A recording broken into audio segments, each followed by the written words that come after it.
Bismillahirrahmanirrahim. Assalamu alaikum dear students. This is Engineer Shahzad Ashraf from your favorite channel Top Spot Physics. और आज MT cat के एक बहुत important topic के साथ हाजिर हुआ हूँ जो कि है इलेक्ट्रॉनिक्स से रिलेटेड। और आज स्टूडेंट्स हम लोग इलेक्ट्रॉनिक्स में पर्टिकुलरली बात करने जा रहे हैं about the rectification and half wave rectification. और ये वीडियो बहुत ही इंटरेस्टिंग होने जा रही है क्योंकि इसमें क्वेश्चन आंसर सेशन भी जो है वो अवेलेबल हैं। तो इस वीडियो को एंड तक देखिएगा ताकि आपको हाफ वेव रेक्टिफिकेशन के मुतालिक जो है वो तमाम आपके कॉन्सेप्ट्स जो है वो क्लियर हो रहे हो। तो स्टूडेंट्स आइए टाइम वेस्ट किए बगैर स्टार्ट करते हैं। तो हमें हाफ वेव रेक्टिफिकेशन में जाने से पहले we have to discuss about the rectification. तो स्टूडेंट्स रेक्टिफिकेशन क्या है? सबसे पहले तो आपको रेक्टिफिकेशन के बारे में पता होना चाहिए कि what actually the rectification is. तो याद रखिएगा students, the conversion of alternating current into direct current, यानी ऑल्टरनेटिंग करंट को डायरेक्ट करंट में कन्वर्ट करने का जो प्रोसेस है वो रेक्टिफिकेशन कहलाता है, पहली बात। और स्टूडेंट से एक और क्वेश्चन भी पूछा जाता है कि भाई रेक्टिफिकेशन का रिवर्स प्रोसेस क्या कहलाता है। तो स्टूडेंट्स एक बात और याद रखिएगा कि अगर हम कन्वर्ट कर रहे हैं, अगर हम बात करें about the conversion of direct current into alternating current, अगर हम डायरेक्ट करंट को ऑल्टरनेटिंग करंट में कन्वर्ट कर रहे हैं तो याद रखिएगा इस प्रोसेस को हम लोग बोलते हैं इन्वर्जन। ओके स्टूडेंट्स, लेकिन आज हमारा जो टॉपिक है, बेसिकली वो जो टॉपिक है that is half wave rectification. तो स्टूडेंट्स हाफ वेव रेक्टिफिकेशन में याद रखिएगा कि दो बड़ी इंपॉर्टेंट बातें, जब भी हम रेक्टिफिकेशन की बात करेंगे तो स्टूडेंट्स याद कर लें कि रेक्टिफिकेशन के लिए जो डिवाइस यूज हो रहा है वो डायोड है। तो मैं एक और इंपॉर्टेंट फैक्टर लिखने जा रहा हूँ कि semi conductor diode is used for rectification. अगर आप रेक्टिफिकेशन करवाना चाह रहे हो तो जो इलेक्ट्रॉनिक्स में कंपोनेंट यूज हो रहा है दैट इज सेमीकंडक्टर डायोड। और डायोड के बारे में एक बड़ा इंपॉर्टेंट फैक्ट आपको पता है कि डायोड सिर्फ तभी कंडक्ट करता है जब ये फॉरवर्ड बाइस होता है।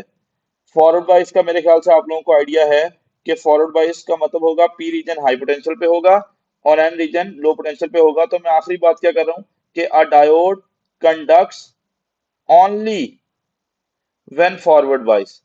एक डायोड तभी कंडक्ट करेगा जब ये फॉरवर्ड बाइस्ड होगा। So this is about rectification. लेकिन आज हम लोग स्टूडेंट्स पर्टिकुलरली जिस टॉपिक के बारे में बात करने जा रहे हैं वो है हाफ वेव रेक्टिफिकेशन।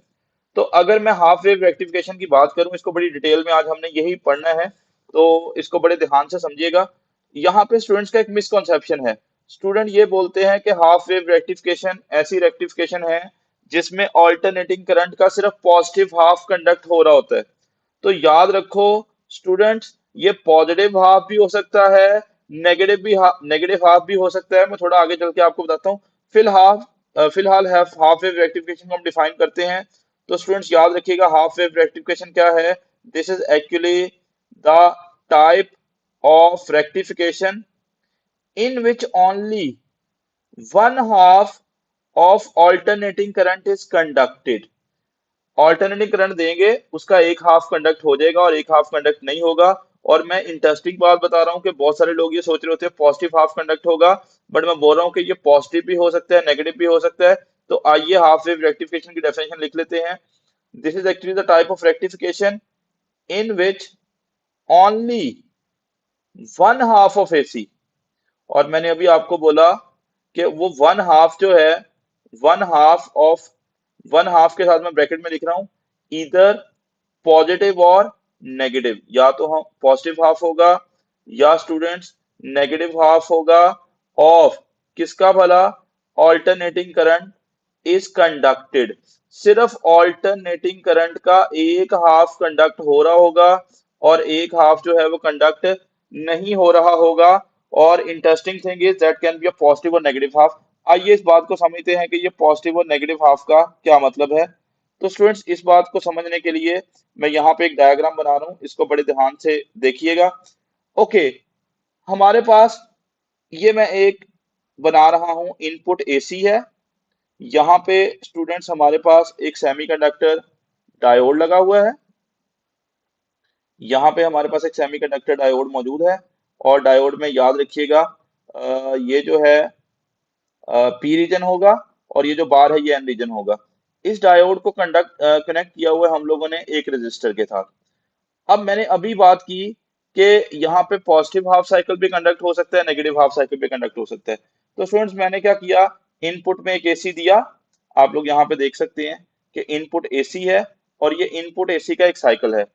अच्छा, अगर मैं यहाँ तक की बात करूं, तो यहाँ तक जो हमारे पास टाइम लग रहा है वो 0, और यहाँ पे आधा साइकिल कंप्लीट हो गया तो टाइम कितना होगा t/2, और यहाँ पे साइकिल कंप्लीट हो रहा है तो टाइम हो जाएगा t। आइए स्टूडेंट्स हम लोग बात करते हैं कि पॉजिटिव हाफ साइकिल में क्या हो रहा होगा। Students positive half cycle, positive half cycle बोले तो 0 से लेकर t/2 तक।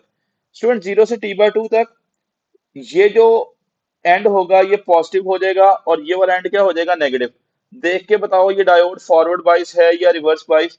आई थिंक सो फॉरवर्ड बाइस है। क्यों भला, क्योंकि पी रीजन देखो किससे कनेक्टेड है, पॉजिटिव से, और एन रीजन को देखो बेटे वो किससे कनेक्टेड है, नेगेटिव से, तो ये फॉरवर्ड बाइस है। और याद रखिएगा स्टूडेंट्स, जब डायोड फॉरवर्ड बाइस होता है तो वो अपने अंदर से करंट को गुजरने दे रहा होता है। तो डायोड से भी करंट गुजरेगा, एक्सटर्नल सर्किट से भी करंट गुजरेगा। यानी मैं अगर यहाँ पे लिखना चाहूं और आपसे पूछूं कि क्या पॉजिटिव हाफ साइकिल कंडक्ट हो रहा है, यानी अगर मैं बात करूं पॉजिटिव हाफ साइकिल की, स्टूडेंट्स पॉजिटिव हाफ साइकिल जो है वो कहां से कहां तक है, वो 0 से t/2 तक की बात हो रही है। और मैं यहाँ पे टिक लगाने जा रहा हूं, क्योंकि ये साइकिल जो है वो इनफैक्ट क्या हो रहा है, कंडक्ट हो रहा है। Let's talk about the negative half cycle. अगर मैं इसी डायग्राम को दोबारा ड्रॉ करूं, तो let's talk about the negative half cycle. अब नेगेटिव हाफ साइकिल में क्या हो रहा होगा, again this is the AC source. ये हमने स्टूडेंट्स लगा रखा है इसके साथ एक डायोड। ओके, ये पी रीजन है, ये एन रीजन है, और यहाँ पे हमारे पास एक रेजिस्टर लगा हुआ है।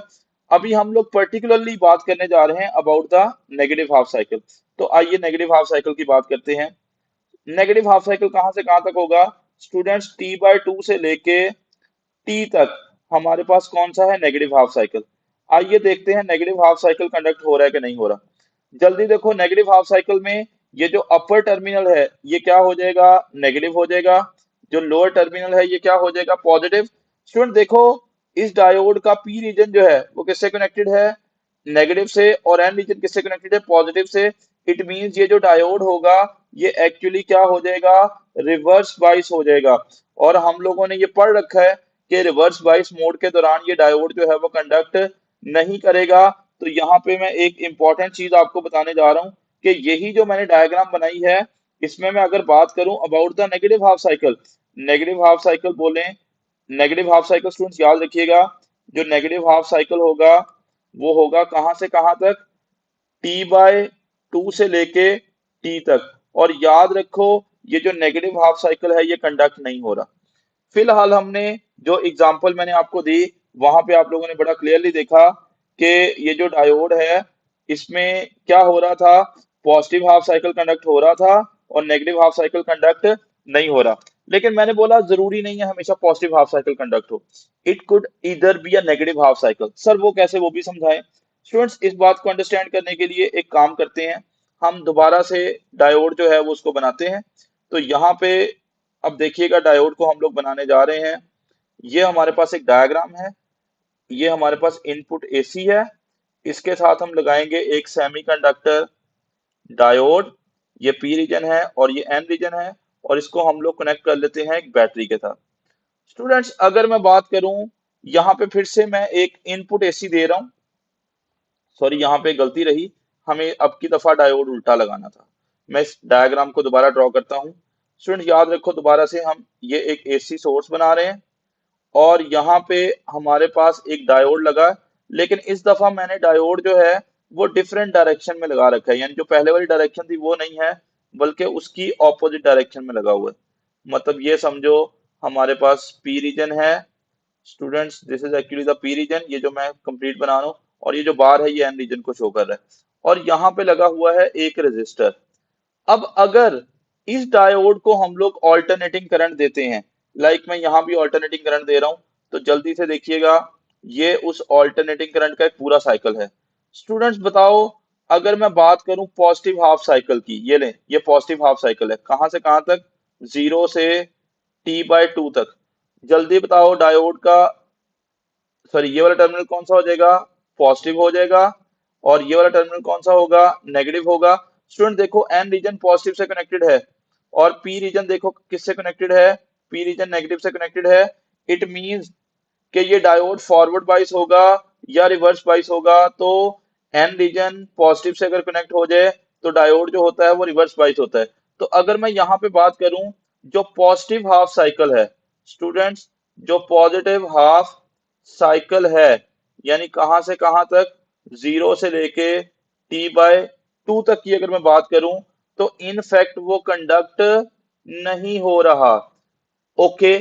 और अगर इसी डायग्राम में हम लोग about the negative half cycle बात करें, तो स्टूडेंट नेगेटिव हाफ साइकिल में क्या होगा, देखिएगा जरा जल्दी से, मैं डायग्राम दोबारा नहीं बना रहा।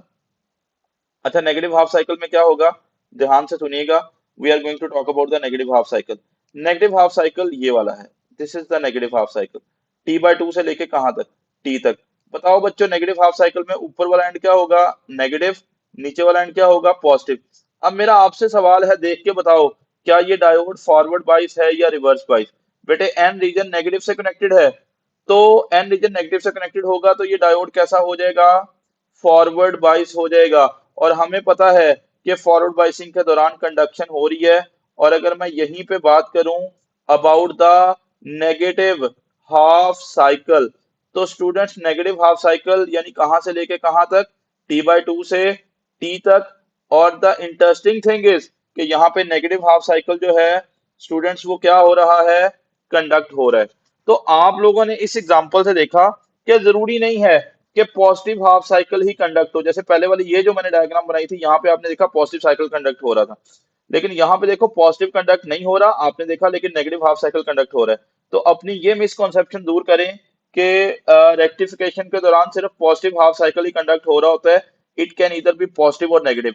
यहाँ पे एक सवाल लाया हूं जल्दी से, in half wave rectification the diode conducts only for positive half cycle, क्योंकि स्टूडेंट्स ने ज्यादातर यही पढ़ रखा होता है। नहीं, हमेशा जरूरी नहीं है पॉजिटिव हाफ साइकिल के लिए कंडक्ट करे। अगला है option only for negative half cycle, क्या सिर्फ नेगेटिव के लिए, जरूरी नहीं है। Only for one half of AC, हाँ ये ज्यादा बेहतर ऑप्शन है कि किसी एक हाफ के लिए कंडक्ट कर रहे हैं, and that half could either be positive और नेगेटिव। ओके, पहली कहानी। अब let's move to the most important part of the story. Student समझिएगा इस बात को, एक बड़ी इंपॉर्टेंट बात होने जा रही है। Let's move to the most important part of the story. अब स्टूडेंट्स एक और गलती करते हैं, और ये आपके सामने सवाल भी है, सवाल को हम अंडरस्टैंड करेंगे, लेकिन पहले समझ लें। बेटे सम टाइम डायोड होता है फॉरवर्ड बाइस, और सम टाइम डायोड होता है रिवर्स बाइस। तो जब फॉरवर्ड बाइस होगा तो तब कुछ क्वेश्चन आएंगे कैसे अप्रोच करोगे, जब रिवर्स बाइस आएगा तब कुछ क्वेश्चन आएंगे कैसे अप्रोच करोगे। चलें आइए इस बात को अंडरस्टैंड करते हैं। समझ लो हमारे पास ये लगा हुआ है एक एसी सोर्स, इसके साथ स्टूडेंट्स हम लोगों ने लगा रखा है एक semiconductor diode. Okay, this is our diode. Okay, ठीक है। और ये लगा हुआ है एक रेजिस्टर, ये लगा हुआ है एक रेजिस्टर। मैं थोड़ा ज्यादा बेहतर करता हूँ आप लोगों के लिए, मैं डीसी सोर्स की बजाय लेट्स सपोज मैं एसी सोर्स लगाता हूँ। सर वो क्यों लगा रहे हो बताता हूँ। स्टूडेंट्स एक बात याद रखो, यहाँ पे मैंने एक बैटरी अप्लाई कर दी, this is the positive terminal of the battery, and this one is the negative terminal of the battery. और मैंने कोई ना कोई सोर्स वोल्टेज लगा रखा है जिसका नाम वीएस है। अब मेरा आपसे पहला क्वेश्चन है कि सोच के बताओ, ये जो डायोड है ये फॉरवर्ड बाइस है कि रिवर्स बाइस। मुझे लग रहा है और आपको भी लगना चाहिए कि ये फॉरवर्ड बाइस है। कैसे, पी रीजन पॉजिटिव से कनेक्टेड है और एन रीजन जो है वो नेगेटिव से कनेक्टेड है, तो ऑब्वियसली ये फॉरवर्ड बाइस होगा। ओके, ये फॉरवर्ड बाइस है। अच्छा अब ना स्टूडेंट्स एक इंपॉर्टेंट चीज ये है कि जब भी डायोड फॉरवर्ड बाइस होता है, अब एक चीज याद रखो, ये डायोड है फॉरवर्ड बाइस और ये लगा हुआ है एक रेजिस्टर। स्टूडेंट्स ये डायोड और रेजिस्टर दोनों कैसे लगे हुए हैं, सीरीज में, आपको ऐसा लग रहा है, और ये इनफैक्ट दोनों सीरीज में लगे हुए हैं। और आपने याद रखा था कि जब भी रेजिस्टर सीरीज में लगे होते हैं तो दोनों में वोल्टेज अलग अलग जा रहा होता है। वोल्टेज का आपने फॉर्मूला पढ़ रखा है, V इज इक्वल क्या होता है, आई आर। जब भी सीरीज सर्किट होगा, करंट क्या गुजर रहा होगा, सेम गुजर रहा होगा। इसका मतलब है किस कंपोनेंट में कितना वोल्टेज जाएगा, वो एक्चुअली कौन डिसाइड करेगा, रेजिस्टेंस डिसाइड करेगी। और बच्चों एक बहुत इंपॉर्टेंट बात, आप लोगों ने ये बात पढ़ रखी है कि जब भी डायोड फॉरवर्ड बाइस होता है तो फॉरवर्ड बाइसिंग के दौरान इसकी रेजिस्टेंस जो है वो बहुत ही कम होती है, यानी निग्लिजिबल स्मॉल होती है। और अभी आपने यहाँ पे देखा, जितनी रेजिस्टेंस होगी उतना ही वोल्टेज ले रहा होगा। तो मेरा सवाल ये है कि फॉरवर्ड बाइसिंग के दौरान डायोड के क्रॉस कितना वोल्टेज जा रहा होगा, डायोड के क्रॉस कितना वोल्टेज जा रहा होगा, आई थिंक सो जीरो। और अगला सवाल है, और आपने पढ़ा था जब भी चीजें सीरीज में लगी होती हैं, कुछ वोल्टेज पहले कंपोनेंट में जाएगा, जो बाकी बचेगा वो दूसरे कंपोनेंट में जाएगा। अब देखो डायोड में इनफैक्ट कोई वोल्टेज नहीं जा रहा, तो इसका मतलब है जितना का जितना आपने सोर्स वोल्टेज दिया था वो सारा का सारा जाके कहाँ पे ड्रॉप हो रहा है, रजिस्टर में। यानी अगर मैं पूछूं रजिस्टर के क्रॉस कितना वोल्टेज ड्रॉप हो रहा है, तो आपका आंसर क्या होना चाहिए, सोर्स वोल्टेज होना चाहिए। तो एक इंपॉर्टेंट फैक्टर लिख लेते हैं, एक बात सुन लो, जब भी डायोड जो है वो फॉरवर्ड बाइस है, अब इस कहानी को समराइज कर लेते हैं। जब भी डायोड इज फॉरवर्ड बाइस, जब भी डायोड फॉरवर्ड बाइस है, तो दो बहुत इंपॉर्टेंट चीजें बच्चों याद रखो। वो पहली चीज क्या है, पहली चीज ये है कि the potential drop across the diode, diode के क्रॉस आपको पोटेंशियल ड्रॉप कितना मिलेगा, मिनिमम या जीरो बोल सकते हो। और अगर आपसे पूछा जाए कि the potential drop across the external resistor will be, that will be equal to the source voltage। Hopefully आपको ये बात समझ आ चुकी है। और अगर आपको ये बात समझ आ चुकी है तो स्टूडेंट्स हम लोग एक क्वेश्चन पे आ रहे हैं। इस क्वेश्चन को ध्यान से देखो। हमारे पास एक सर्किट डायग्राम बनी हुई है, मैं थोड़ा जूम कर रहा हूँ। और हमारे पास हमने एक वोल्टेज जो है वो V लगा दिया है, हमने एक वोल्टेज लगा रखा है जिस वोल्टेज का नाम क्या है, V है। ओके, अब सवाल ये है कि बताओ स्टूडेंट्स इनमें से कौन सा ऑप्शन करेक्ट है। देखो, in forward biasing the voltage across R is two V, बोल रहा है ये जो सर्किट है ये फॉरवर्ड बाइस है, और जो रजिस्टर के क्रॉस वोल्टेज है वो टू वी है। बेटे मैंने अभी आपको बताया कि जब भी डायोड फॉरवर्ड बाइस होगा, जो रजिस्टर के क्रॉस वोल्टेज मिलेगा वो इनफैक्ट किसके बराबर मिलेगा, सोर्स वोल्टेज। तो देखो क्या हमारा सोर्स वोल्टेज टू वी है, नहीं सोर्स वोल्टेज तो वी है। तो वो तो बोल रहा है कि रजिस्टर के क्रॉस वोल्टेज कितना मिल रहा है, टू वी, लिहाजा ये गलत ऑप्शन होगा। दूसरा ऑप्शन पढ़ते हैं, in forward biasing the voltage across R is V, बोल रहा है रजिस्टर के क्रॉस जो वोल्टेज आ रहा है वो सोर्स वोल्टेज के बराबर है। बिल्कुल सही है, क्योंकि मैंने अभी बताया जो सोर्स का वोल्टेज है वो दोनों में दो में जाएगा, कुछ हिस्सा रजिस्टर में चला जाएगा, कुछ डायोड में। और मैं अभी बता के आया हूँ डायोड में इनफैक्ट कोई वोल्टेज नहीं जा रहा होगा, क्योंकि डायोड की रेजिस्टेंस ही बहुत कम है। सारा का सारा वोल्टेज जो होगा वो इस रजिस्टर में ही ड्रॉप हो रहा होगा। तो लिहाजा हमें बाकी ऑप्शंस को अभी पढ़ने की जरूरत नहीं है। तो यहाँ पे स्टूडेंट्स हमारा जो राइट ऑप्शन बनेगा वो कौन सा बनेगा, बीटा बनेगा। होपफुली आपको ये बात समझ आ गई होगी। तो खैर अभी तो मैंने आपको फॉरवर्ड बाइसिंग के बारे में बताया कि फॉरवर्ड बाइसिंग में क्या क्या होता है, रजिस्टर के क्रॉस कितना वोल्टेज होगा और डायोड के क्रॉस कितना वोल्टेज होगा। हाँ सर, अगर रिवर्स बाइसिंग आ जाए, फिर अगर वो किसी के क्रॉस भी वोल्टेज पूछे, डायोड के क्रॉस पूछे, या स्टूडेंट्स वो आपसे रजिस्टर के अक्रॉस पूछे, तो तब क्या होगा, आइए इस बात को अंडरस्टैंड करते हैं। तो फॉरवर्ड बाइसिंग की तो हो गई बात बच्चों, होपफुली आपको बात समझ आ रही होगी। जल्दी से let's talk about the reverse biasing. आइए अब हम लोग थोड़ा रिवर्स बाइसिंग के बारे में बात करते हैं। अच्छा, रिवर्स बाइसिंग में क्या होता है, अभी मैं एक डायग्राम बना रहा हूँ जहां पे मैं एक डायोड बनाऊंगा and that diode will actually be reverse bias. ये लें, ये एक, बल्कि नहीं एसी सोर्स नहीं बनाना चाहिए, मुझे अगेन डीसी सोर्स बनाना चाहिए ताकि समझने में आसानी रहे। स्टूडेंट्स डीसी सोर्स बनाते हैं। ये हमारे पास एक बैटरी है, ये बैटरी का नेगेटिव टर्मिनल है, और ये स्टूडेंट्स बैटरी का पॉजिटिव टर्मिनल है। और अब की दफा फिर से मैंने एक डायोड लगा रखा है। ये लें, ये हमारे पास एक डायोड है, और इस डायोड को लगा रखा है हमने एक रजिस्टर के साथ। अब दो बड़ी इंपॉर्टेंट बातें होने जा रही हैं। मेरा सबसे पहला ये क्वेश्चन है कि क्या ये डायोड फॉरवर्ड बाइस है कि रिवर्स बाइस। बच्चों यहाँ पे देखो, जो पी रीजन है वो किससे कनेक्टेड है, नेगेटिव से। और अगर पी रीजन नेगेटिव से कनेक्ट हो जाए तो जो डायोड होता है वो फॉरवर्ड बाइस नहीं होता, वो इनफैक्ट क्या होता है, रिवर्स बाइस होता है। अच्छा, अब अगली बात सुनो, फिर कहानी वहीं पे है कि ये जो दोनों चीजें हैं, ये वाला डायोड स्टूडेंट, इनफैक्ट ये डायोड और ये रेजिस्टर कैसे लगे हुए हैं, सीरीज में। और आपने पढ़ा था सीरीज में वोल्टेज सबको जो है वो डिवाइड हो रहा होता है, और इनफैक्ट वोल्टेज का फॉर्मूला आपने पढ़ा, V इज इक्वल टू क्या होता है, V is equal to I R होगा। बोलो करंट तो हर किसी को क्या मिल रहा है, सेम मिल रहा है। किस में कितना वोल्टेज जाएगा, वो किसका डिसीजन होगा, रेजिस्टेंस का डिसीजन होगा।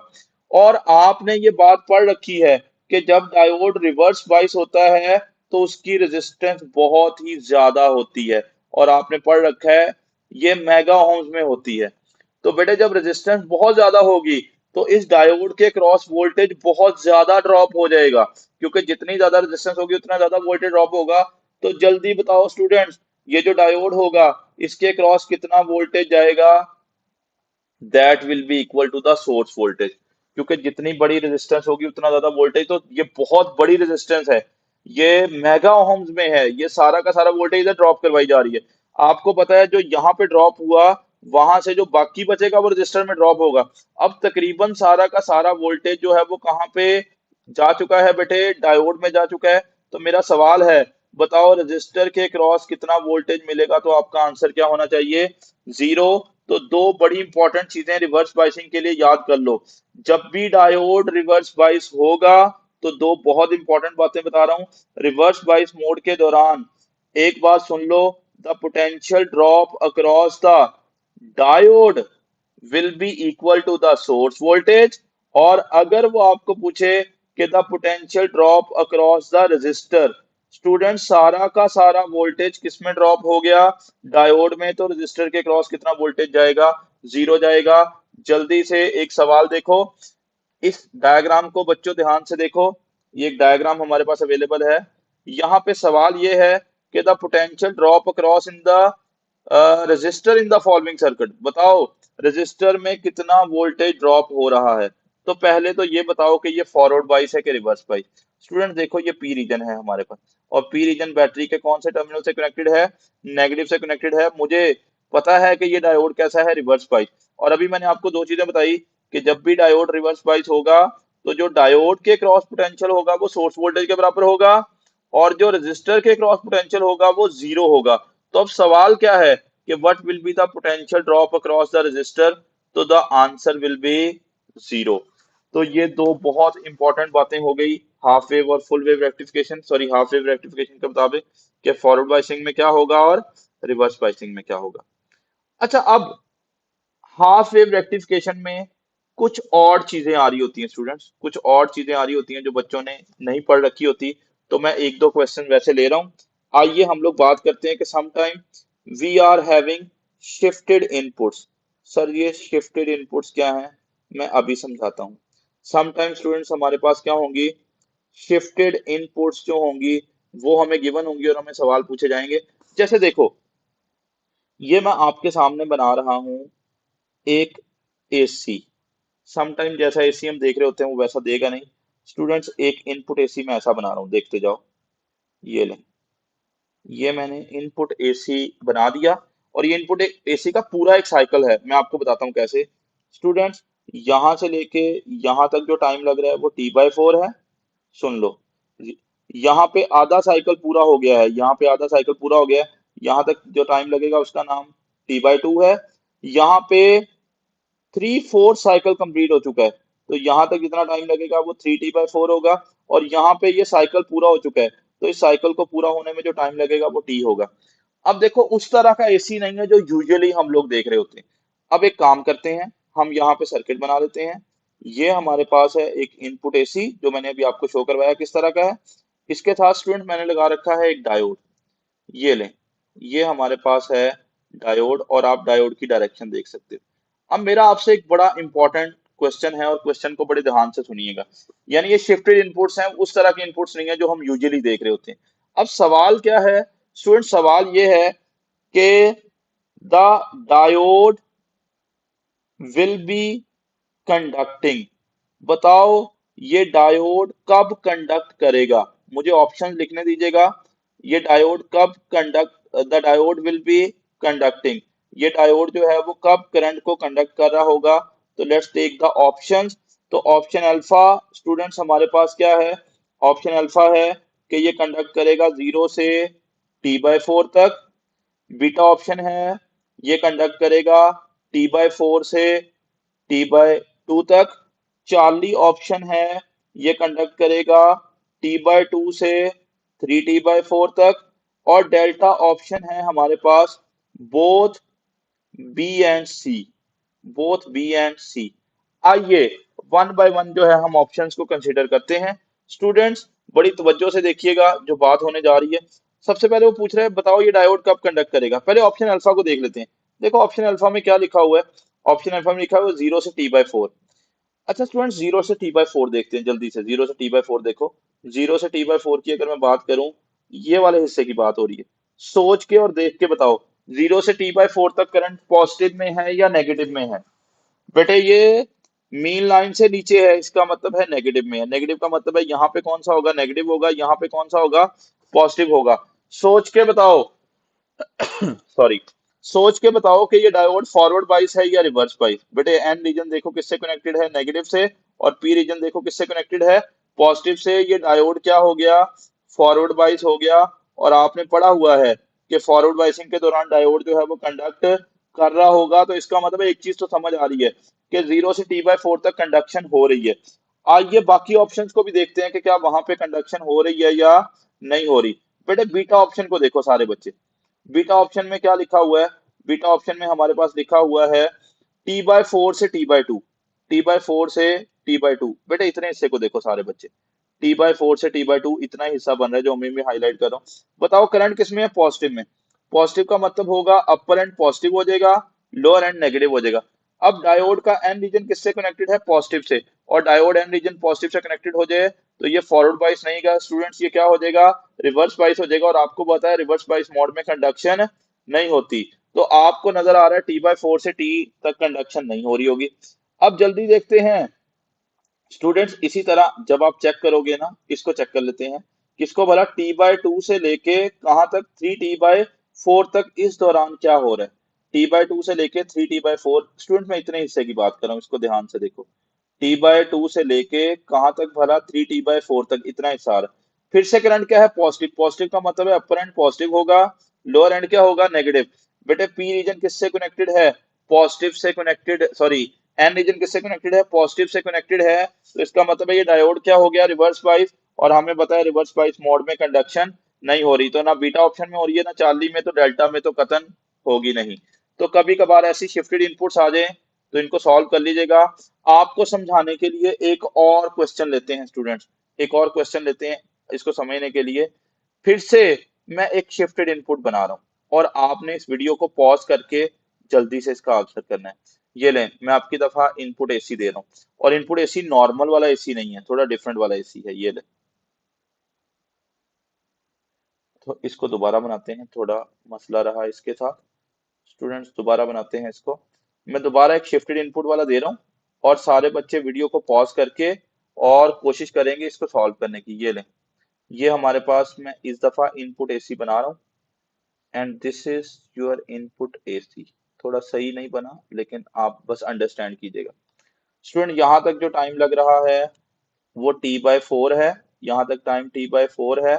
यहाँ तक आधा साइकिल पूरा हो गया, टाइम कितना होगा, t/2 होगा। यहाँ पे 3 क्वार्टर्स पूरे हो रहे हैं, 3t/4 होगा। और स्टूडेंट्स यहाँ पे साइकिल पूरा हो गया है, तो यहाँ पे जो टाइम लगेगा वो t होगा। और मैं यहाँ पे बना लूं डायोड कैसे लगा हुआ है। ये हमारा एसी सोर्स है जो मैंने अभी आपको शो करवाया। ये हमारा डायोड है, आपकी दफा सीधा लगा लेते हैं, लास्ट टाइम उल्टा लगाया था। ये हमारा डायोड है और ये लगा रखा है स्टूडेंट्स हमने एक रेजिस्टर। अब मेरा सवाल डिफरेंट है। अभी मेरा सवाल आपसे ये है कि द, चलें इस रजिस्टर का नाम आर रख लेते हैं। अब सवाल क्या है, output through R will be zero. बताओ इस आर में, रजिस्टर में आउटपुट कब जीरो मिलेगी। आउटपुट थ्रू रजिस्टर लिखना चाहिए था, output through resistor will be zero. या output through the resistor will be zero, यानी मैं पूछना चाह रहा हूं कब ये डायोड कंडक्ट नहीं करेगा, क्योंकि जब ये कंडक्ट नहीं करेगा तभी रजिस्टर में करंट नहीं गुजरेगा। जल्दी जल्दी चेक करते हैं बच्चों। सबसे पहले ऑप्शंस, चले मैं जल्दी से ऑप्शन भी लिख लेता हूँ। Let's suppose we have the same options. Options we have 0 to t/4, beta है हमारे पास t/4 से t/2, चार्ली है हमारे पास t/2 से 3t/4, सेम ऑप्शन जो भी थे। और डेल्टा में लिखो बोथ बी एंड सी, ये हमारा बी ऑप्शन है, ये चार्ली है। और डेल्टा ऑप्शन लिखते हैं बोथ बी एंड सी। जल्दी जल्दी बच्चों वीडियो को पॉज कर लो और बताओ इसका सही आंसर क्या होगा। इसका सही आंसर क्या होगा? सवाल क्या है? कब जो होगा वो डायोड कंडक्ट नहीं करेगा। अब बड़े ध्यान से देखो, ऑप्शन अल्फा में क्या लिखा हुआ है उसने। ऑप्शन अल्फा है 0 से t/4। बेटे 0 से t/4, ये देखो ये 0 से t/4 है। जल्दी सोच के बताओ करंट पॉजिटिव में है कि नेगेटिव में? पॉजिटिव में। तो ये वाला एंड क्या हो जाएगा? पॉजिटिव हो जाएगा। ये वाला एंड क्या हो जाएगा? नेगेटिव। सोच के बताओ डायोड फॉरवर्ड बाइस है या रिवर्स बाइस? तो ये डायोड फॉरवर्ड बाइस है, और जब ये फॉरवर्ड बाइस होगा तब तो ये कंडक्ट करेगा। जबकि हमें ये नहीं ढूंढना कि कब कंडक्ट करेगा, हमें ये ढूंढना है कब कंडक्ट नहीं करेगा। तो इसमें तो ये कंडक्ट कर रहा है, लिहाजा ये हमारा सही ऑप्शन नहीं है। अब बीटा ऑप्शन में देखो क्या लिखा हुआ है, t/4 से लेके t/2। स्टूडेंट्स यहाँ पे देखो, ये है t/4 से t/2 का पोर्शन। बताओ करंट किस में है? नेगेटिव में है। नेगेटिव का मतलब ये होगा कि जो अपर एंड होगा स्टूडेंट्स वो नेगेटिव हो जाएगा, जो लोअर एंड होगा वो पॉजिटिव हो जाएगा। यही डायोड जो पहले फॉरवर्ड बाइस था, अब यही डायोड जो है वो क्या हो चुका है? रिवर्स बाइस हो चुका है। तो बताओ क्या रिवर्स बाइस मोड में ये कंडक्ट करेगा? नहीं करेगा। तो हमें यही ढूंढना है कब कंडक्ट नहीं कर रहा। तो अभी फिलहाल ऑप्शन बीटा सही लग रहा है। आइए ऑप्शन चार्ली को भी चेक कर लेते हैं। बेटे ऑप्शन चार्ली में क्या बात हो रही है? ऑप्शन चार्ली में we are talking about this three t/2 से 3t/4, ये वाले हिस्से की बात हो रही है। ये वाले हिस्से की बात हो रही है, t/2 से लेके कहां तक? 3t/4। अगेन करंट देखो किसमें है भला? नेगेटिव में। इसका मतलब अपर एंड नेगेटिव होगा, लोअर एंड पॉजिटिव होगा, अगेन रिवर्स बाइस होगा। इसका मतलब है यहाँ भी कंडक्शन नहीं हो रही। तो बीटा ऑप्शन में भी कंडक्शन नहीं हो रही, चार्ली में भी नहीं हो रही। दोनों को एक में ही चूज करो। तो right option will be both B and C. तो होपफुली आपको बात समझ आ चुकी होगी कि कभी कभार वो क्या करेगा, शिफ्टेड इनपुट्स दे रहा होगा, और शिफ्टेड इनपुट्स के दौरान आपसे पूछ रहा होगा कि बताओ बच्चों कब कंडक्ट होगा और कब कंडक्ट नहीं होगा। ओके, आगे बढ़ते हैं। अब एक और तरह का क्वेश्चन भी डायोड में आता है। कभी कभार वो इनपुट वेव फॉर्म दे रहा होता है और आपको बोलता है बच्चों बताओ आउटपुट वेव फॉर्म किस तरह की बनेगी। लाइक मैं यहाँ पे बनाता हूँ, अगेन मेरे पास एक एसी है, हम एसी बना लेते हैं।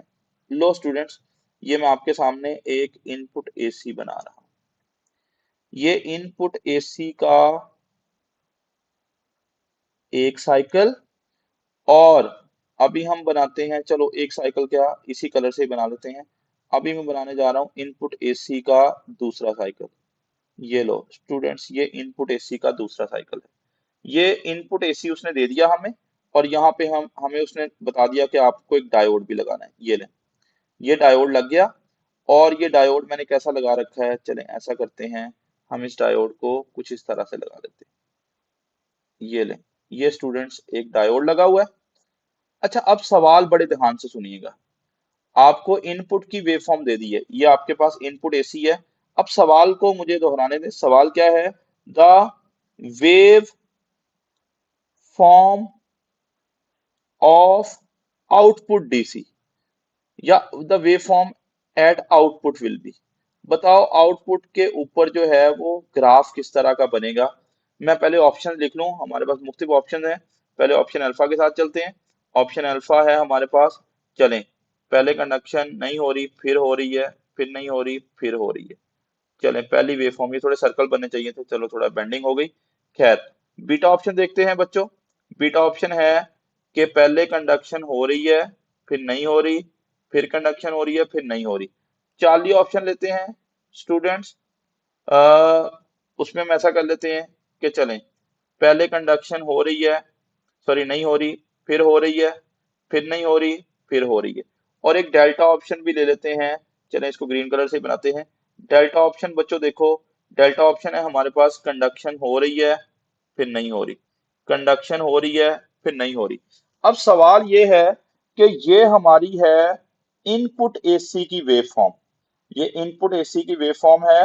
बताओ जब ये रेक्टिफिकेशन रेक्टिफाइड हो जाएगा तो उसके बाद आउटपुट में किस तरह की वेव फॉर्म मिल रही है। अब स्टूडेंट मेरे साथ रहिएगा, this is going to be really important. यहाँ पे देखो बच्चों, पहले बताओ ये करंट कैसे है, नेगेटिव में।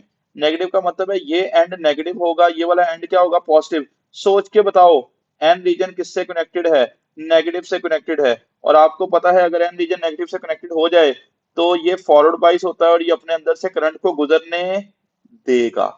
अच्छा, ऑप्शन अल्फा तो इस दौर से निकल गया, क्यों बोला, क्योंकि वहां पे शुरू में करंट नहीं गुजर रहा, हालांकि शुरू में करंट गुजरना चाहिए। बेटे चार्ली भी इस दौर से निकल गया, क्यों बोला, क्योंकि वहां भी शुरू में करंट नहीं गुजर रहा। अब पीछे दो ही ऑप्शन बचे हैं, या बीटा सही है या डेल्टा सही है। अब बच्चों एक बात याद रखिएगा, जो डायोड है वो करंट की डायरेक्शन को रिवर्स नहीं करता। मतलब अगर नेगेटिव साइकिल है तो कंडक्ट होगा तो नेगेटिव ही मिलेगा दूसरी साइड पे। मतलब देखो यहाँ पे कौन सा साइकिल है, नेगेटिव। जब कंडक्शन होगी ना तो आपको यहाँ पे नेगेटिव साइकिल ही कंडक्ट होता हुआ मिल रहा होगा। तो नेगेटिव साइकिल कंडक्ट हो रहा है। और उससे आगे देखो बच्चों, जल्दी देखिएगा, यहाँ पे सारे बच्चे गौर करो।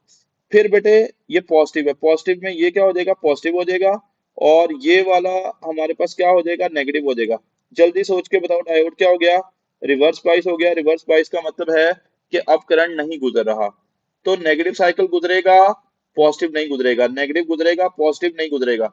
तो बीटा ऑप्शन सही नहीं है क्योंकि वहां पे पॉजिटिव कंडक्ट हो रहा है, नेगेटिव नहीं हो रहा। हाँ डेल्टा ऑप्शन सही है, नेगेटिव वाला कंडक्ट होगा, पॉजिटिव नहीं होगा। नेगेटिव वाला कंडक्ट होगा, पॉजिटिव कंडक्ट नहीं होगा। तो समटाइम वो आपको इनपुट एसी की वेवफॉर्म देके आउटपुट डीसी की वेवफॉर्म पूछ रहा होगा। तो हमारे यहाँ पर स्टूडेंट्स जो राइट ऑप्शन बन रहा है दैट विल बी डेल्टा। इसको पॉज करके जल्दी से स्क्रीनशॉट ले लें। और नेक्स्ट आगे हाफ वेव रेक्टिफिकेशन, होपफुली आपको अच्छा समझ आ रहा है। और अगर आपको लेक्चर में मजा आ रहा है तो ऐसी बहुत सारी एमडी कैट की वीडियोस जो हैं वो टॉप स्पॉट फिजिक्स पे अवेलेबल हैं। तो इसको सब्सक्राइब करें और बेल आइकन को प्रेस करें ताकि जो जो नई वीडियोस आती जाएं आपको साथ साथ में जो है वो नोटिफिकेशन मिलता जाए। ओके बच्चों, अब कहानी में आगे बढ़ते हैं। अब हम मूव कर रहे हैं to the most important part of the story. अब मैं आप लोगों को कहूंगा कि थोड़ा फोकस हो जाए, और अभी जो बात होने जा रही है that is going to be really important. अच्छा वो बात क्या है बच्चों, जल्दी से हम लोग एक काम करते हैं, ये लो, बल्कि इसको रेस करते हैं, दोबारा बनाएंगे हम लोग। स्टूडेंट सुनिएगा, एक बड़ी इंपॉर्टेंट डिस्कशन होने जा रही है तो डायग्राम अच्छी होनी चाहिए। ये ले बेटे, ये है इनपुट एसी का एक साइकिल, और ये है इनपुट एसी के दो साइकिल्स। ये जो मैंने आपके सामने डायग्राम बनाई है ये कुछ और नहीं है बच्चों, this is actually our, this is our, what is this, this is our input AC. ये जो हम यूजुअली इनपुट में एसी देते हैं ये वो है। अच्छा समझ लो, रेक्टिफिकेशन हो रही है, आपको रेक्टिफिकेशन का आइडिया है कि एक हाफ कंडक्ट होगा दूसरा हाफ कंडक्ट नहीं हो रहा। अब मैं रेक्टिफिकेशन के बाद की कहानी बना रहा हूँ। चलो बच्चों समझ लो, पॉजिटिव हाफ कंडक्ट हो रहा है, नेगेटिव कंडक्ट नहीं हो रहा। हाफ वेव रेक्टिफिकेशन है ना, तो हाफ वेव रेक्टिफिकेशन में एक हाफ कंडक्ट होता है दूसरा हाफ कंडक्ट नहीं होता। फिर आगे इसको देखो जरा, इसमें भी क्या होगा, पॉजिटिव वाला हाफ स्टूडेंट्स कंडक्ट हो रहा होगा और नेगेटिव हाफ कंडक्ट नहीं हो रहा। पॉजिटिव हाफ कंडक्ट होगा और नेगेटिव कंडक्ट नहीं हो रहा होगा। अच्छा अब सुनो बच्चों, मेरा एक सवाल है, सोच के बताओ। अच्छा ये मैंने पहले बता दूं ये क्या चीज है, ये हमारा आउटपुट डीसी है, this is our output DC. Output में हमें डीसी मिल गया है, तो करंट की डायरेक्शन रिवर्स नहीं हो रही। बच्चों देख के बताओ इनपुट में कितने साइकिल्स कंप्लीट हो रहे थे, क्विकली क्विकली। बेटे यहाँ पे एक साइकिल पूरा हो रहा है, साइकिल किसको बोलते हैं, शेप की रेपिटेशन को। बार बार यही शेप रिपीट हो रही है, बार बार यही शेप रिपीट हो रही है। तो यहाँ पे हमारा जो है वो कलर अगर चेंज कर लें हम लोग, तो यहाँ पे हमारा एक साइकिल जो है वो पूरा हो रहा है इस जगह पे। ये हमारा एक साइकिल हो गया, यहाँ पे हमारा दो साइकिल हो गया। बताओ इनपुट में हमें कितने साइकिल मिल रहे हैं, दो साइकिल्स हैं। बेटे आउटपुट में मेरा सवाल है कितने साइकिल मिलेंगे, यहाँ पे बच्चे हमेशा कंफ्यूज होते हैं कि सर आउटपुट में कितने साइकिल मिलेंगे। तो आइए आउटपुट के नंबर ऑफ साइकिल समझते हैं। बेटे आउटपुट में मैंने बोला साइकिल बोलते किसको, एक शेप की रेपिटेशन को। बेटे देखो आउटपुट में बार बार ये शेप रिपीट हो रही है, ये ले, ये, फिर से ये, इसी तरह की शेप बार बार रिपीट हो रही है। तो बताओ ये जो एक शेप इस तरह की बन रही है उसे हमें क्या बोलना चाहिए, एक साइकिल बोलना चाहिए। तो अब स्टूडेंट जल्दी बताओ, आउटपुट में कितने साइकिल मिल रहे हैं, एक साइकिल ये मिल रहा है रेड वाला और एक साइकिल ये मिल रहा है येलो वाला। तो बताओ इनपुट में कितने साइकिल दिए थे, दो। आउटपुट में कितने साइकिल मिल रहे हैं, दो ही मिल रहे हैं।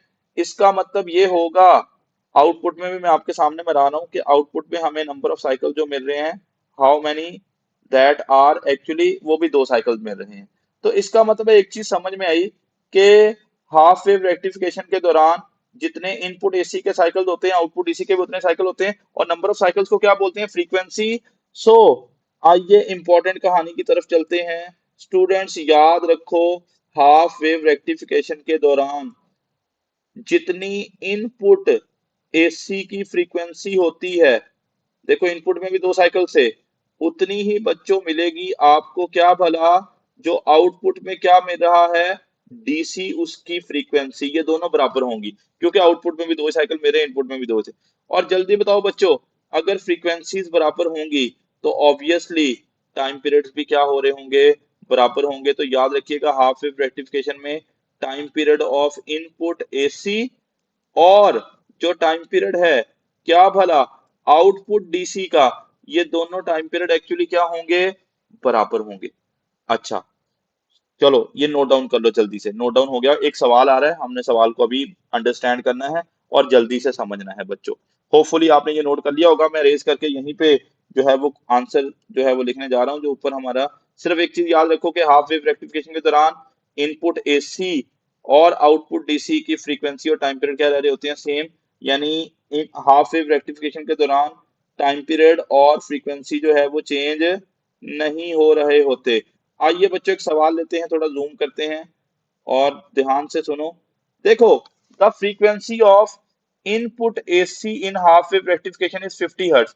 आपको इनपुट एसी की फ्रीक्वेंसी बता दी गई और आपको बोला गया what will be the time period of output ripple, यानी आउटपुट रिपल का मतलब आउटपुट का टाइम पीरियड बताओ। अच्छा स्टूडेंट्स, अब सिंपल कहानी, अगर आपने आउटपुट का टाइम पीरियड ढूंढना है तो बताओ टाइम पीरियड क्या होता है, 1/फ्रीक्वेंसी। बच्चों फ्रीक्वेंसी किसकी लिखनी पड़ेगी, बोलो, आउटपुट की। अब आउटपुट की तो फ्रीक्वेंसी दी ही नहीं हुई, उसने तो फ्रीक्वेंसी इनपुट की दी है। बताओ ये कौन सी रेक्टिफिकेशन है, हाफ वेव रेक्टिफिकेशन। और interesting thing, half wave rectification के आउटपुट में उतनी ही फ्रीक्वेंसी होती है जितनी इनपुट में होती है। तो बताओ क्या मैं आउटपुट फ्रीक्वेंसी की जगह भी 50 हर्ट्ज लिख सकता हूँ, सर हाँ लिख सकते हैं। अब बच्चों इसको मैथमेटिक्स है, कैसे सॉल्व करेंगे, ऐसा करो 1/50 को लिख लो, 1/5 अलग लिखो और 10 अलग लिख लो। बच्चों 1/5 याद रखो 0.2 होता है, 1/5 0.2 होता है। 10 की पावर 1 है उसको ऊपर ले जाओ, 10 की पावर कितना बनेगा, -1। टाइम पीरियड है तो यूनिट्स विल बी सेकंड। और दो डेसिमल इधर आ जाओ, एक तो ये 2 है और एक 0 लगा लो, तो ये कितना बनेगा 20। और दो डेसिमल इधर आए हो तो मजीद दो माइनस कर लो, एक -1 पहले था और दो और माइनस करेंगे, तो ये 20 मल्टीप्लाई बाय 10 की power -3 seconds, this comes out to be 20 milliseconds. So right answer will be 20 milliseconds. Hopefully students आपको ये बात समझ आई होगी और ये बड़ा इंपॉर्टेंट पार्ट था। ओके, आइए अगर आपको ये बात समझ आ गई है, अगर आपको ये बात समझ आ गई है तो दो बहुत इंपॉर्टेंट सवालों की तरफ जा रहे हैं। मैंने बोला क्वेश्चन आंसर सेशन भी चलते रहेंगे साथ में। अच्छा स्टूडेंट्स, इस डायग्राम पे आइएगा, ये वाली जो डायग्राम अभी मैं आपके सामने बना रहा हूँ, ये जो डायग्राम नजर आ रही है, दिस वन जिसको मैं जूम कर रहा हूँ, इस डायग्राम के सवाल को पढ़ो ध्यान से। For half wave rectification the input and output wave form are shown. बेटे ये वाली जो ऊपर वाली दिखाई हुई है इनपुट की वेव फॉर्म है और ये जो नीचे वाली है ये आउटपुट की वेव फॉर्म है। अब सवाल नीचे पढ़ो क्या है, the time period of the output will B. सवाल ये है, बताओ बच्चों आउटपुट का टाइम पीरियड कितना होगा, बच्चों जल्दी बोलो। आउटपुट का टाइम पीरियड, ये हाफ वेव रेक्टिफिकेशन है, इसमें आउटपुट का टाइम पीरियड उतना ही मिलना है जितना किसका होना था, इनपुट का। मैं पहली बात लिखने जा रहा हूँ, आउटपुट का टाइम पीरियड उतना ही मिलेगा जितना टाइम पीरियड था किसका भला, इनपुट का। अब सर इनपुट का टाइम पीरियड कैसे पता चलेगा, बेटे ये है इनपुट वेव फॉर्म, इसको देखो। टाइम पीरियड किसको बोलते हैं, जहां पे एक साइकिल पूरा हो रहा होता है। मुझे लग रहा है यहां से शुरू होके, यहां से शुरू होके, यहां से शुरू होके, यहाँ पे एक साइकिल हमारा पूरा हो रहा है। और देखो एक साइकिल का टाइम लिखा हुआ है, कितना लिखा हुआ है, 20 मिली सेकेंड। तो इनपुट का टाइम पीरियड कितना है, 20 मिली सेकेंड्स। और स्टूडेंट्स अगर आपसे आउटपुट का टाइम पीरियड पूछा जाए तो that will also be 20 milliseconds. शाबाश, ये बात होपफुली आपको समझ आ गई है। आइए, मैंने एक और सवाल रखा है लेकिन मैं ये सॉल्व नहीं करूंगा, सिर्फ सवाल पढ़ रहे हैं। ये हाफ वेव रेक्टिफायर है, इसमें time period of out input AC, sorry, आपको इनपुट एसी का टाइम पीरियड दे दिया। How much that is 50 milliseconds. और सवाल क्या है, आउटपुट की फ्रीक्वेंसी बताओ। फ्रीक्वेंसी बताओ बच्चों किसकी भला, आउटपुट की। मैं सॉल्व नहीं करूंगा, सिर्फ तरीका बता रहा हूं। जल्दी देखो बच्चों, इनपुट टाइम पीरियड दिया हुआ है, क्या इनपुट की फ्रीक्वेंसी निकल आएगी? वो कैसे निकलेगी? 1 over time period of the input, 1/50, और मिली की जगह लिख देंगे 10 की पावर -3। चले सॉल्व भी हो गया, -3 को ऊपर ले जाए +3 हो जाएगा। +3 का मतलब हमने 3 जीरो लगा ली, नीचे क्या आया 50, ये जीरो कैंसिल हुआ, और 5 2 10। आंसर कितना आ रहा है? 20 हर्ट्ज।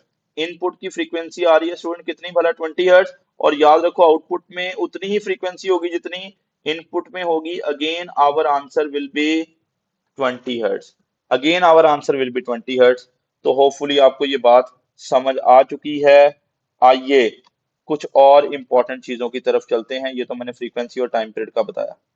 अच्छा, अब वापस आते हैं स्टूडेंट्स, सुनिएगा, अब वापस आते हैं इंपॉर्टेंट कॉन्सेप्ट की तरफ जो हम पढ़ते आ रहे हैं। ओके, मैंने फ्रीक्वेंसीज और टाइम पीरियड का बता दिया। अब उससे भी इंपॉर्टेंट बात होने जा रही है, अब उससे भी इंपॉर्टेंट बात होने जा रही है। फिर से मैं इनपुट और आउटपुट एसी और आउटपुट डीसी बना रहा हूँ, हाफ वेव रेक्टिफिकेशन। ये लें, ये हाफ वेव रेक्टिफिकेशन है स्टूडेंट्स, और ये हमारे पास है क्या भला? Input AC. This is our input AC, ये इनपुट एसी है। और अगर मैं पूछूं आउटपुट कैसी बनेगी, चलें, ये हाफ वेव रेक्टिफायर है, तो एक हाफ कंडक्ट होगा और दूसरा हाफ कंडक्ट नहीं हो रहा होगा। एक लम्हे के लिए समझ लो पॉजिटिव हाफ कंडक्ट हो रहा है, नेगेटिव हाफ कंडक्ट नहीं हो रहा। ये मैंने आपके सामने जो येलो कलर का बनाया है, ये हमारे पास क्या है स्टूडेंट्स? आउटपुट डीसी है, आउटपुट डीसी है। अच्छा, अब इंपॉर्टेंट पार्ट की तरफ चल रहे हैं। इनपुट एसी जो है वो, जाहिर सी बात है उसकी वैल्यू चेंज हो रही है। देखो वोल्टेज बढ़ रहा है, बढ़ रहा है, बढ़ते बढ़ते बढ़ते बढ़ते कोई ना कोई मैक्सिमम वैल्यू अचीव की है ना इसने। तो इनपुट एसी की मैक्सिमम वैल्यू को हम वी नॉट से डिनोट करते हैं। मैंने बोला इनपुट एसी की जो पीक वैल्यू होगी उसे हम किससे डिनोट कर रहे होंगे? वी नॉट से। ठीक है। अच्छा, समझ लो एसी ने कोई ज्यादा से ज्यादा वैल्यू अचीव की है, कितनी अचीव कर ली है? 200। अच्छा, यहाँ पे मुझे थोड़ा लिखने में मसला हो रहा है, मैं इसको थोड़ा और जगह पे लिखता हूँ। बच्चों देखो, आपको मैं अभी फिलहाल ये बता रहा हूँ कि जो इनपुट एसी है वो आहिस्ता आहिस्ता बढ़ रहा है, और बढ़ते बढ़ते इसने कोई ना कोई मैक्सिमम वैल्यू अचीव की है। ये क्या है? वी नॉट है। किसका भला? इनपुट एसी का। इनपुट एसी ने कोई ना कोई पीक वैल्यू अचीव की है। और आपको समझा रहा हूं, मान लो वो 220 वोल्ट थी, चलो मैंने 220 वोल्ट लिख दिया। बेटे मेरा सवाल आपसे ये है, बताओ जो आउटपुट मिला है ये स्मूथ डीसी है या पल्सेटिंग? सर पल्सेटिंग डीसी है, मतलब वैल्यू कम ज्यादा हो रही है। बताओ, ये भी पहले जीरो था ना, फिर आहिस्ता आहिस्ता बढ़ रहा है, बढ़ रहा है, बढ़ रहा है। हाँ, इसने भी बढ़ते बढ़ते कोई ना कोई पीक वैल्यू अचीव की है ना। ओके, इसकी भी पीक वैल्यू होगी। मैं पीक वैल्यू बता रहा हूँ किसकी भला? आउटपुट डीसी की। और इंटरेस्टिंग बात बताऊं, रेक्टिफिकेशन के दौरान स्टूडेंट्स याद कर लो, रेक्टिफिकेशन के दौरान कभी भी पीक वैल्यूज चेंज नहीं होती। अगर उसने इनपुट में ज्यादा से ज्यादा वैल्यू 220 वोल्ट अचीव की है, तो आउटपुट में भी उसको ज्यादा से ज्यादा वैल्यू कितनी मिलेगी? 220 वोल्ट ही मिल रही होगी। तो द इंटरेस्टिंग थिंग, आपको तीन इंपॉर्टेंट चीजें लिखनी है। तो पहली चीज याद कर लो बच्चों, पहली चीज याद कर लो क्या भला? जितनी पीक वैल्यू होगी, मुझे थोड़ा नीचे लिखना है, रुको। जितनी पीक वैल्यू होगी स्टूडेंट्स, जितनी पीक वैल्यू होगी किसकी भला? रुको, जितनी पीक वैल्यू होगी इनपुट एसी की, बेटे उतनी ही पीक वैल्यू होगी, याद करो, उतनी ही पीक वैल्यू होगी किसकी भला? आउटपुट डीसी की। ये नोट डाउन कर लो। रेक्टिफिकेशन के दौरान ना फ्रीक्वेंसी चेंज होती है, ना टाइम पीरियड चेंज होता है, और ना ही जो है वो आउटपुट वैल्यूज जो है वो चेंज हो रही होती हैं, ना ही आउटपुट वैल्यूज जो है वो चेंज हो रही होती हैं। तो एक बात तो ये हो गई। अच्छा, ये नोट डाउन कर लें जल्दी से कि कभी भी peak values half wave rectification में चेंज नहीं होती। मैं इसको रेज कर रहा हूँ। अच्छा, अब स्टूडेंट्स हमें बात करनी है आरएमएस वैल्यूज की। Let's talk about the RMS values. Let's talk about the RMS values. अच्छा, आरएमएस वैल्यूज में क्या है? आरएमएस वैल्यू को भी अंडरस्टैंड करते हैं। बेटे आरएमएस वैल्यू, दोबारा मुझे डायग्राम बनानी पड़ेगी, चलो ध्यान से सुन लो, बहुत आसान चीज है, ज्यादा परेशानी वाली बात है नहीं। ये है हमारा एसी का एक साइकिल, और आपने ऑल्टरनेटिंग करंट के यूनिट में ये बात पढ़ रखी है कि जो एसी होता है उसकी आरएमएस वैल्यू आपने पढ़ रखी है। जल्दी बताओ, आरएमएस वैल्यू मैं किसकी पूछ रहा हूँ? इनपुट एसी की पूछ रहा हूँ। बच्चों इनपुट एसी की आरएमएस वैल्यू आपने पढ़ी थी, क्या फॉर्मूला था बताओ जरा? V not over square root two, या बोलो 0.707 वी नॉट। ये तो मैंने आपको आरएमएस वैल्यू बताई किसकी भला? इनपुट एसी की। लेकिन अगर वो आपसे सवाल पूछ ले, अगर वो आपसे सवाल पूछ ले, छोड़ो इनपुट एसी को, सर ये बताओ जो आउटपुट में डीसी मिलेगा, ये जो मैंने आपके सामने बनाया है, ये हमारा आउटपुट डीसी है, ये हमारा आउटपुट डीसी है। अब सवाल ये है कि ये जो आउटपुट डीसी है इसकी आरएमएस वैल्यू क्या होगी? तो पहले शॉर्टकट फॉर्मूला लिख लें, फिर मैं आपको डेरिवेशन भी समझाता हूँ। बच्चों आउटपुट डीसी की जो आरएमएस वैल्यू है उसका फॉर्मूला याद कर लो, that will be V not over two. V not over two, V not बोले तो 0.5, वी नॉट ओवर टू मतलब 0.50 वी नॉट। मैं रिपीट कर रहा हूँ, ऑनलाइन वीडियो में यूजुअली रिपीट नहीं किया जाता लेकिन बता रहा हूँ। इनपुट एसी की आरएमएस वैल्यू सब बच्चों ने पढ़ रखी है, V not over square root two होती है। हाँ, आउटपुट डीसी की आरएमएस वैल्यू का मैंने शॉर्टकट बता दिया, क्या होगी बच्चों? वी नॉट बाय टू होगी या 0.50 वी नॉट होगी। अब सर ये वी नॉट बाय टू कैसे आ गया, जरा ये वाली बात समझाओ। तो बच्चों आइए इस बात को अंडरस्टैंड करने के लिए हम थोड़ा सा आगे चलते हैं कि भाई जो आउटपुट डीसी है उसकी peak value V naught by two कैसे आई जा रही है। ये नहीं, आउटपुट डीसी में बना रहा हूँ बच्चों, मैं अब आपको आरएमएस वैल्यू कैलकुलेट करनी भी सिखाऊंगा। बड़ी इंपॉर्टेंट बात होने जा रही है कि अगर आपको फॉर्मूला भूल जाए तो क्या था आप डिराइव भी कर सकते हो। बेटे सबसे पहले एक काम करो, जितनी भी नॉन वैल्यूज हैं वो लिख लो। यहाँ पे मुझे पता है जो वैल्यू है, यहाँ पे मुझे पता है जो वैल्यू है वो जीरो है, यहाँ पे मुझे पता है वैल्यू बढ़ते बढ़ते कितनी हो गई है? V naught. यहाँ पे मुझे पता है अगेन वैल्यू कितनी है? जीरो। थ्री क्वार्टर्स पे भी पता है जीरो है। हाँ, यहाँ पे भी मुझे पता है जीरो है। लेकिन आप ये वाला पॉइंट शामिल नहीं करोगे क्योंकि यहाँ से अगला साइकिल शुरू हो चुका है, और अगर आपने इस पॉइंट को इस साइकिल में भी गिन लिया और अगले में भी गिन लिया, डबलिंग हो जाएगी, लिहाजा ये वाला पॉइंट नहीं गिनना। अब आरएमएस वैल्यू का तरीका सुन लें बेटे, मैं आरएमएस वैल्यू कैलकुलेट करने जा रहा हूं किसकी भला? आउटपुट डीसी की। तो उल्टा सॉल्व करना है। सबसे पहले देखो क्या लिखा हुआ है? स्क्वायर। सबसे पहले जितनी भी नॉन वैल्यूज हैं लिख लो जल्दी से बच्चों, जितनी भी नॉन वैल्यूज हैं। एक तो वैल्यू है जीरो, एक है कौन सी भला? वी नॉट, फिर से वैल्यू कितनी है? जीरो, और फिर से जीरो, यही चार वैल्यूज हमें पता है। सबसे पहले तमाम वैल्यूज का लो स्क्वायर। बेटे मैं वन बाय वन सॉल्व करूंगा, तमाम वैल्यूज का क्या लो? स्क्वायर। ये लो मैं तमाम वैल्यूज का स्क्वायर लिख रहा हूँ, लिख लिया। फिर लो बेटे मीन, उल्टा सॉल्व करना है। मीन, मीन कैसे लेते हैं बताओ? आप तमाम वैल्यूज को क्या करोगे? ऐड करोगे, और जितनी उनकी तादाद है उससे डिवाइड कर लोगे। बेटे गिनो जरा कितनी तादाद है? एक दो तीन और चार, तो इसको मैंने क्या कर लिया? फोर से डिवाइड कर लिया। पहले मैंने स्क्वायर लिया, फिर मीन लिया, और फिर देखो क्या लिखा हुआ है? रूट। अब रूट का मतलब है हमें इसका क्या लेना है? स्क्वायर रूट लेना है। देखो मैंने सारे के ऊपर क्या लिख लिया? स्क्वायर रूट लिख लिया। ये ले सारे के ऊपर स्क्वायर रूट आ गया। ये मैंने क्या पता लगाई है? आरएमएस वैल्यू पता लगाई है। किसकी भला? इनपुट वाला साइकिल बनाया क्या आउटपुट वाला? सर आउटपुट वाला बनाया है। तो ये मैं आरएमएस वैल्यू लिख रहा हूँ किसकी भला? आउटपुट डीसी की। आइए बच्चों कैलकुलेट करते हैं, एक लम्हे के लिए सोच लो। You people have short term memory loss, आपको फॉर्मूला भूल गया और आपको आरएमएस वैल्यू कैलकुलेट करनी। ऊपर देखो सबको ऐड करोगे तो क्या बनेगा? वी नॉट का स्क्वायर बनेगा, और नीचे स्टूडेंट्स क्या बन रहा है? फोर बन रहा है, और सारे के ऊपर क्या आ रहा है? स्क्वायर रूट आ रहा है। तो बताओ स्क्वायर और स्क्वायर रूट ऊपर कैंसिल हो जाएंगे, और नीचे फोर का स्क्वायर रूट कितना आएगा? टू आएगा। तो यही तो मैंने आपको बताया कि जो आरएमएस वैल्यू है किसकी भला? आउटपुट डीसी की, वो कितनी आएगी? वो कितनी आएगी? वी नॉट बाय टू आ जाएगी। शाबाश। जल्दी से बच्चों ये वाले पोर्शन को देख लो, वीडियो पॉज कर लो या पीछे रिवर्स करके देखना चाह रहे हो तो समझ लो। अच्छा, अब बहुत इंपॉर्टेंट सवाल आ रहा है, मतलब जिसको ये बात समझ आई है तो वो ये सारी बातें समझ पाएगा। मैं अभी तक समराइज कर देता हूँ कि मैंने क्या बातें की हैं। मैं अभी तक समराइज कर देता हूँ कि मैंने क्या बात की है, उस सारी बात को बड़े ध्यान से सुन लो। मैं अभी तक का सारा समराइज कर रहा हूँ और फिर एक बहुत इंपॉर्टेंट क्वेश्चन लाऊंगा। एक बहुत इंपॉर्टेंट क्वेश्चन आपके सामने है और ये तभी सॉल्व कर पाओगे जब आपने मेरी पिछली सारी बातें ध्यान से सुनी होंगी।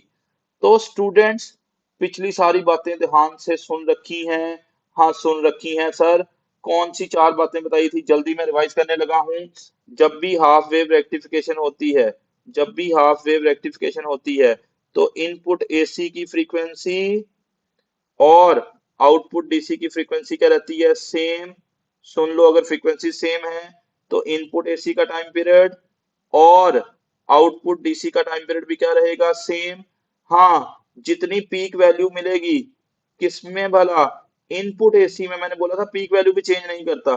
जितनी पीक वैल्यू होगी इनपुट एसी की, उतनी ही पीक वैल्यू होगी किसकी भला? आउटपुट डीसी की। और चौथी इंपॉर्टेंट बात बताई मैंने, चौथी इंपॉर्टेंट बात बताई थी कि अगर तो वो आरएमएस वैल्यू पूछे, सर किसकी पूछे?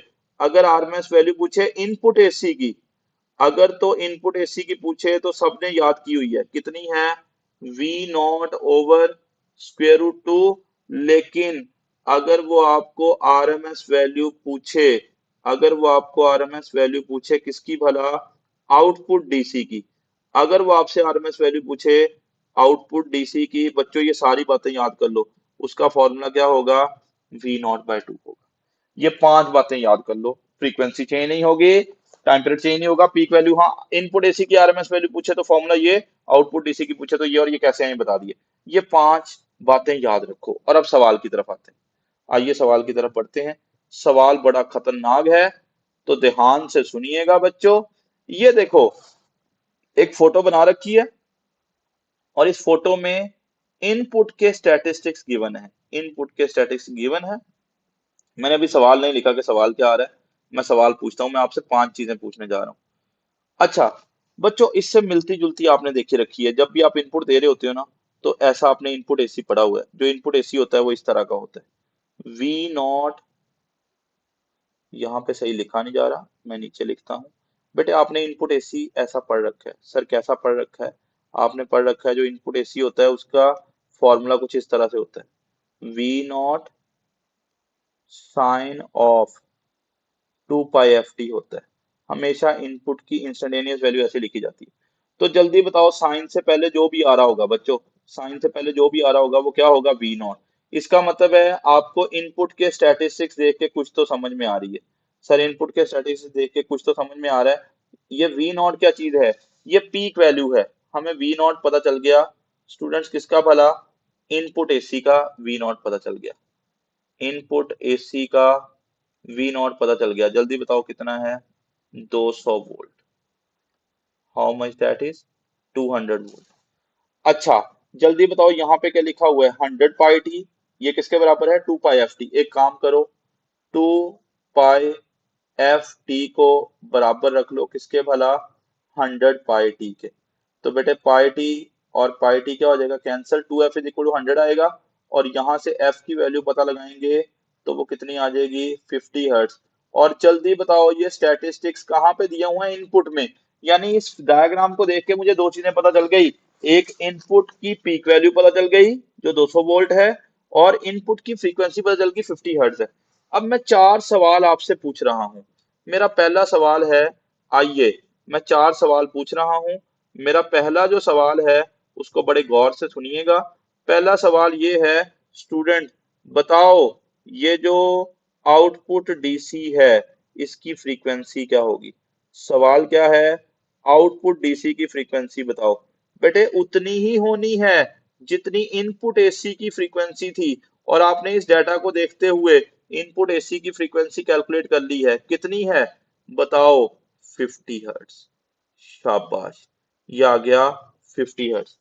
अब दूसरा सवाल है मेरा कि बताओ आरएमएस वैल्यू कितनी होगी? किसकी आरएमएस वैल्यू? आउटपुट डीसी की। सवाल ये है बच्चों, आउटपुट डीसी की आरएमएस वैल्यू बताओ। जल्दी बोलो, मैंने फॉर्मूला क्या बताया था? आउटपुट डीसी की आरएमएस वैल्यू का फॉर्मूला क्या था? वी नॉट बाय टू था। अब ये वी नॉट कहाँ से लाओगे? बेटे आउटपुट में पीक वैल्यू उतनी ही मिलती है जितनी इनपुट में मिल रही होती है। और जल्दी बताओ, आप इनपुट की पीक वैल्यू कैलकुलेट कर चुके हो ना? कितनी आई थी इनपुट की पीक वैल्यू? 200 वोल्ट। तो उसी को यूज कर लो आउटपुट में। आउटपुट डीसी की आरएमएस वैल्यू का ये फॉर्मूला पढ़ रखा है। बताओ पीक वैल्यू कितनी मिल रही है? 200 वोल्ट। उसको आप 2 से डिवाइड करो, तो जो आउटपुट डीसी की आरएमएस वैल्यू आएगी that would actually be 100 volt. अच्छा, अब दो और खतरनाक बातें ध्यान से सुन लो। This is going to be really important. अब बच्चों सवाल ये आ रहा है कि ऐसा करो, ये जो एक्सटर्नली रजिस्टर लगा रखा है, चलें छोड़े, मैं अब असल सवाल की तरफ आ रहा हूं। हमने एक्सटर्नल में एक रजिस्टर लगा रखा है। स्टूडेंट्स, हमने एक्सटर्नल में एक रजिस्टर लगा रखा है और दो सवाल आ रहे हैं। बताओ students, peak what will B peak value of current through resistor? बताओ ये जो एक्सटर्नल रजिस्टर लगा हुआ है, इसमें ज्यादा से ज्यादा करंट कितना गुजरेगा? तो स्टूडेंट ज्यादा से ज्यादा करंट आपने ओहम्स लॉ पढ़ रखा है। आई इज इक्वल टू क्या होगा? वी ओवर आर होगा। जल्दी बताओ, अगर आपने पीक करंट पता लगाना है तो वोल्टेज भी कौन सा पुट करना पड़ेगा? पीक वाला। और पीक वाला वोल्टेज हम पहले मालूम कर चुके हैं, कितना आया था सोचो जरा? 200 था। और रेजिस्टेंस एक्सटर्नली देखो कितनी लगी हुई है, 10 ओम की। उसको 10 से क्या करो? डिवाइड करो। तो इस रेजिस्टर में से जो ज्यादा से ज्यादा करंट गुजरेगा, how much that will be 20 ampere. और फिर एक और सवाल आ गया कि छोड़ो सर, इस रेजिस्टर में से गुजरने वाला पीक करंट छोड़ो, ये बताओ what will be the I R M S through resistor? बताओ इसी रजिस्टर में से जो RMS value of the current होगी बच्चों, वो कितनी होगी? तो परेशानी नहीं है, again you will be using Ohm's law. बेटे ओहम्स लॉ का फॉर्मूला क्या होगा? आई इज इक्वल टू क्या होगा? वी अपॉन आर होगा। बताओ करंट की कौन सी वैल्यू पता लगानी है? आरएमएस। तो वोल्टेज की भी कौन सी वैल्यू पुट करना पड़ेगी? आरएमएस वाली। अब बताओ आउटपुट में करंट पता लगा रहे हैं या इनपुट में? सर आउटपुट में पता लगा रहे हैं। तो यहाँ पे आरएमएस वैल्यू भी कौन सी चाहिए? आउटपुट डीसी की चाहिए। ओके स्टूडेंट सुनिएगा, आपने अभी थोड़ी देर पहले आउटपुट डीसी की, यहाँ पे देखो सारे बच्चे, यहाँ पे देखो आपने आउटपुट डीसी की आरएमएस वैल्यू कैलकुलेट कर रखी है। कितनी आई है? 100। तो आउटपुट डीसी की आरएमएस वैल्यू की जगह में क्या लिखोगे? 100। और रेजिस्टेंस आपने देखिए कितनी लगी हुई थी? 10 ओम। तो यहाँ से जो रजिस्टर से RMS value of the current है वो कितनी आ रही है? 10 एम्पियर आ रही है। ठीक है। होपफुली स्टूडेंट्स आपको ये सारी बात जो है वो समझ आ रही होगी।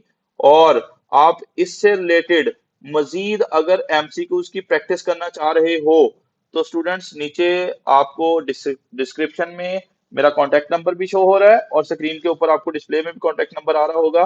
तो आप इस नंबर पे राब्ता कर सकते हैं प्रैक्टिस एमसीक्यूज के लिए। और बच्चों दुआओं में याद रखिएगा, इंशाल्लाह नेक्स्ट वीडियो के साथ हाजिर होंगे। अल्लाह हाफिज।